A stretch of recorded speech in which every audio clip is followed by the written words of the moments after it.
we're gonna do before we get off the stimulus or lack thereof. We're going to look at one piece of good. Because by the way, $90 billion. Where is all of it going? Not to you. The border wall, apparently. Yeah. And banksters. Yep. And banksters and Wall Street yet again. But here is a little bit of good news of something that was included there, that it's a small victory. And, we got to take the small victories when we get them, folks. So here is a little bit of a shred of good news of something in this stimulus that's a good thing. This is from Free Press. Stimulus bill is set to pass with billions for people who can't afford broadband. Oh. That's good. So that's good. And you guys know, and Tina, you know this too, but for everyone listening and watching, municipal broadband, city-owned internet, and net neutrality is a big part of the mission of this show.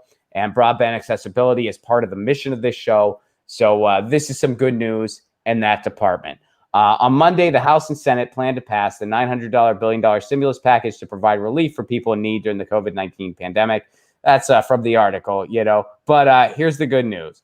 $7 billion is going to be set aside for broadband, including a reported $3.2 billion for an emergency broadband benefit that will be available to individuals and family who cannot readily afford essential internet connections, and up to $1.3 billion for broadband connectivity on tribal lands and communities surrounding historically Black colleges and universities. Under the $3.2 billion program, low-income people who are already eligible for the FCC's Lifeline program will be eligible for a benefit of up to $50 per month. That benefit will also be available to families that are eligible for free school lunches, college Pell Grant recipients, and people who have lost jobs or been laid off at any point since this economic crisis began. So this is good. Does it go far enough as far as our broadband needs as a nation? Of course not. But this is a win. We'll take it where we get it. Now more than ever before, we're seeing how important the internet is in our lives as a utility. What would we have done during this pandemic without the freaking internet? Right. So we'd be bored to tears. Well, not just that, but I mean, people need it for work. People need it for school. Unable to communicate, a whole host of things. I'm a big supporter, as you know, as a municipal broadband too, Ron. So I know I geek out on it harder than most people, Tina. It's and important. I know that it is important. And it takes, sometimes you need a comedian to just geek out on it to help spread the word. And I'm happy to occupy that lane. It's a lane that means a lot to me. It's a good lane. It's a lane that I'm pretty sure nobody else wants. And I do want it. So that's great. It's a good lane. Most of Europe, I don't know if folks realize this, they have that. They do. The entire city's wired for free. What we do in this country is ridiculous. Well, it's us and Australia who kind of went about it the shittiest way. And where is there really shitty internet?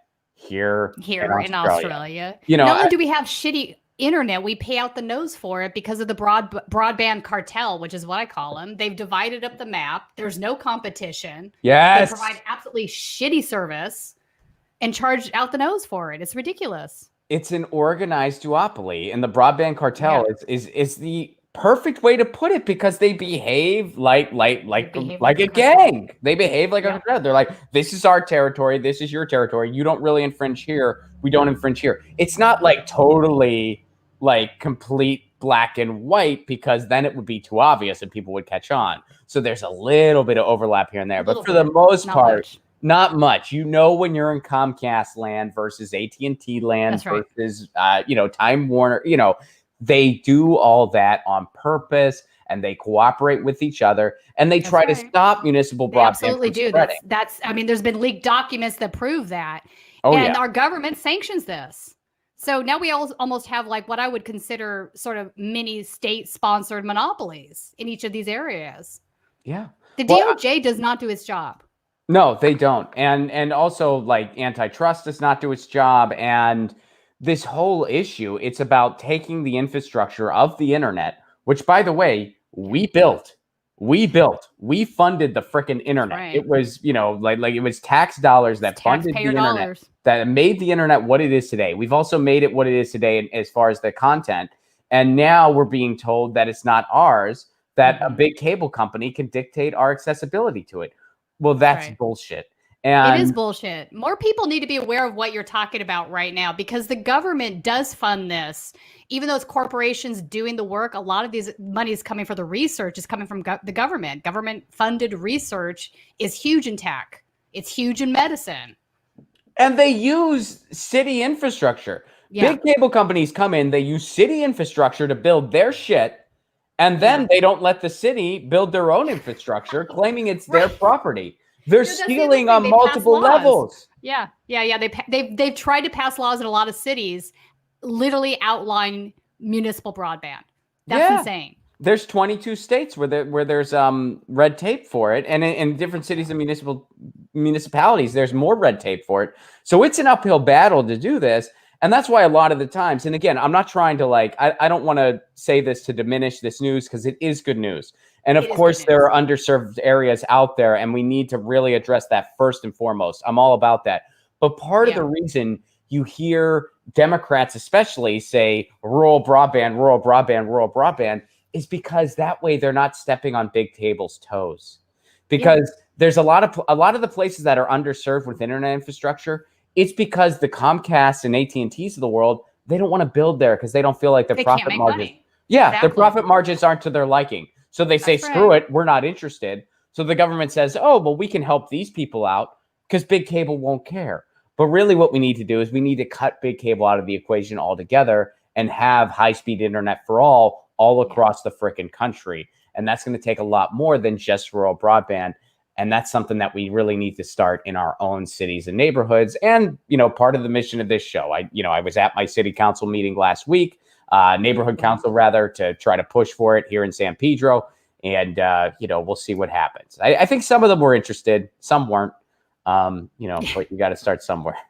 You got to start somewhere. We got to educate more of the population to understand the issue too. It's a pretty big, it challenges people to kind of think about something that they just don't really think about. But the other option is waiting until it's too late. Because it's like when your internet's working fine, you're kind of just like, well, what's the big deal? And it's like, well, here's the big deal. In 1996, everybody had a different idea of radio than what they do today. And radio was successfully hijacked from the American public before the internet was what it is, by the way. People make it out like, well, it's just because the technology became out of date. That is half true, yes. But you're forgetting that before podcasting was a possibility, radio had already been hijacked from the American people. It had already been stolen. So no, there wasn't another alternative. They took radio anyway. So even had the internet never happened, we'd still have completely homogenized airwaves like what we have now. So people don't realize that. People make it out like once you get a medium, you can't lose it. Yes, you can. It happened to radio. It happened to television. Yeah. God knows they're trying to make it happen with the internet. Yeah. And if we just shrug our shoulders and let it happen, it will. They've already repealed net neutrality. It will. And if we don't cut big cable out of the equation, that's just going to speed it up. Comcast is imposing data caps on people during a pandemic. I know. You know the nightmare that's going to be? Including the fire department. Yeah. I mean, it's insane. And we've learned that data caps are bullshit, by the way. This pandemic, we need data caps or the internet will crash. We just had a pandemic with no data caps. Nothing. Everyone was fine. Everything was fine. Yeah. I mean, other than the usual bullshit you have. I mean, of course, there were outages occasionally and stuff like that. But for the most part, everything was fine. So data caps are complete bullshit. It's just a price gouging scam. And Comcast is revamping that price gouging scam during a pandemic. You know the nightmare that's going to be? People are going to be like, oh, I just got overcharged a bunch of data, which, by the way, I'm using it for work. Right. So should I have to pay this or should my freaking job pay this? Because I have to work from home because of a pandemic. I need my internet. And now I'm getting charged extra for it. This is going to be a freaking nightmare. It is a nightmare. And just so folks know, what Ron's saying here is absolutely not conspiracy theory. It is proven. We've seen the leaked documents from Comcast talking about it. So this is all verified fact. Oh yeah, I mean, there's no conspiracy here. I mean, you No, could but just some look people at think a there is. broadband map. What do they think the conspiracy is? That they're, I believe the company about the data caps. Do you know how Oh, naive okay. most Americans are? They've been fed so much propaganda about capitalism, about corporations, about the job creators. I mean, you can go down the list. And they believe it because they've sort of been indoctrinated with these beliefs. It starts young. I mean, the idea that people think free market equals capitalism in the United States is really the apex of that. Oh yeah. Do you really believe that a free market system or any sort of market system can exist without capitalism? A lot of people do. And it's because of, and I know there's a term for it that I will probably remember as soon as this show ends. But it's kind of like, what's that thing? You might know this too. We have a similar academic background. What's the thing where it's like point of association? Like you try to, when something is said, you associate it with XYZ, but they're not they're not actually related. There's a false equivalence. Yes. An argument of false equivalence. Yeah. An argument of false equivalence. I think there's something else, but that works too. I don't know. There's some kind of fancy pantsy term that I'll remember in an hour. And then I'll be like, I wish I would have remembered that on the show. I could have sounded more. Or antecedent bias. If you only believe information that confirms what you already believe to be the antecedent, the truth. So, but see, this is more deliberate. This is more deliberate what I'm talking about, where it's like they deliberately try to make you associate term YZ with term X. Yeah, there's a word for it. And it's like and I'm not. Let's see if anyone in the chat's got it. Yeah. I know. Yeah. So neither of those things. So false because those logical fallacies are what the people on the receiving end are doing in response to what you're talking about. Loose association, false dichotomy. Those are all. Yeah, it's all the same. False dichotomy is good. Yeah. Yeah, false dichotomy is good, and that all that's all. Yeah. So thank you guys. Awesome. Yeah. So it's a false dichotomy basically, where it's just like, well, markets. That's capitalism. No, it fucking isn't. No, that's just something humans do. It's the same. We've talked about this with Adam Smith, right? Adam Smith measured wealth in terms of labor, not in terms of gold. And that's a big difference. Mm-hmm. And we brought him from the dead, back from the dead. I know. You know how cool we are. We talked to a zombie Adam Smith, and he was just like, wow, so many people really miss the point of my books. And we're like, we know. We know. We totally get. Yeah, I mean, the invisible hand. I mean, I know we've said this before, but maybe we have some new audience members. The invisible hand isn't about this free market system. In Adam Smith's belief system, he believed in benevolence, right? People do things out of benevolence. So in his scenario, the landowner actually is benevolent and doesn't allow for anybody to starve or to need anything. All of those things are supplied. But that's not reality with capitalism, is it?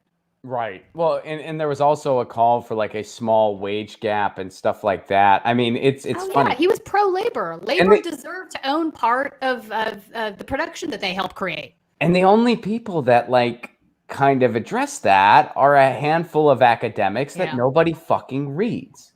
Chomsky is probably the only one I know of. As far as people in the public spotlight, and then it's like just people that nobody's heard of or read, and they just publish in their academic journal that nobody reads or cares about. And part of that is by design, they like it that way. And so it's but that's why we're going to be doing this podcast next year. That's one of the reasons we're going to be doing this podcast. Get your news on with Ron. Don't you want to know what's going on? We're getting our news on today. Get your news on with Ron. Don't you want to know what's going on? We're getting our news on today. You can tweet me an article at Ron Placone. We'll go through it together and make